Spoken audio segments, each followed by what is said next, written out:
25 सितंबर को फिर होने जा रहा है एक अनोखा वाक़या। एक मिनी मून आसमान से आएगा ज़मीन की तरफ। असल में ये एक एस्टेरॉयड है जिसका नाम मिनी मून रख दिया गया। जैसे कि अभी हाल ही में बहावलपुर में भी एक ऐसा ही वाक़या पेश आया है। एक शहाबे साकिब आसमान से ज़मीन की तरफ आया और पूरे बहावलपुर शहर को रोशन कर दिया, जिससे कि पहले जिन लोगों को शहाबे साकिब के बारे में नहीं भी पता था वो भी अब इस बारे में जानते हैं।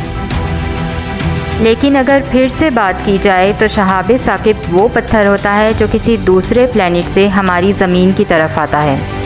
ये पत्थर किसी मेटल से बना होता है, जैसे कि निकल या आयरन।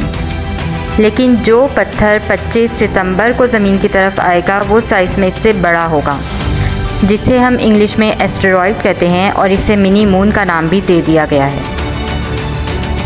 लेकिन अब कई अहम सवालात पैदा होते हैं कि क्या इस पत्थर से इंसानी जान को कोई नुकसान पहुंच सकता है?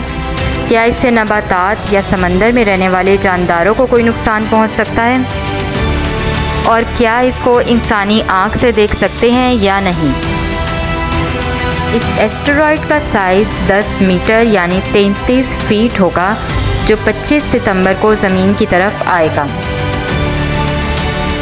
ज़मीन की कशिश यानी ग्रेविटी इसे अपनी तरफ खींच लेगी और फिर ये एस्टेरॉयड ज़मीन के गिर्द घूमना शुरू कर देगा और 29 नवंबर यानी 2 महीने तक ज़मीन के गिर्द गर्दिश करता रहेगा। इस एस्टेरॉयड की रफ़्तार तेज़ तो होगी, लेकिन इतनी तेज़ नहीं होगी कि ये 2 महीने तक ज़मीन के गिर्द गर्दिश करने के बावजूद भी पूरी ज़मीन के गिर्द अपना चक्कर मुकम्मल कर ले। फिर ये ज़मीन के गिर्द अपना चक्कर पूरा किए बगैर ही सूरज की तरफ रुख कर लेगा और फिर सूरज के गिर्द घूमना शुरू कर देगा। अब सवाल पैदा होता है कि क्या इससे इंसानी जान को कोई नुकसान पहुंच सकता है या नहीं। ये एस्टेरॉयड ज़मीन के गिर्द सिर्फ चक्कर लगाएगा और इसके ज़मीन से टकराने के चांसेस बहुत कम हैं, यानी इससे ज़मीन पर आबाद ज़िंदगी को कोई ख़ास ख़तरा नहीं है।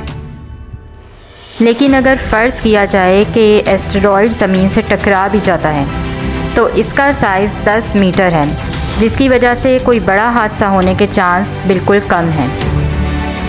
और एक दूसरा अहम सवाल कि क्या हम इसे इंसानी आँख से देख सकते हैं या नहीं। जैसे कि ये एस्टेरॉयड 10 मीटर यानी 33 फीट का है और ये ज़मीन से कुछ फासले पर ही अपनी गर्दिश करेगा, तो इसे इंसानी आँख से नहीं देखा जा सकता।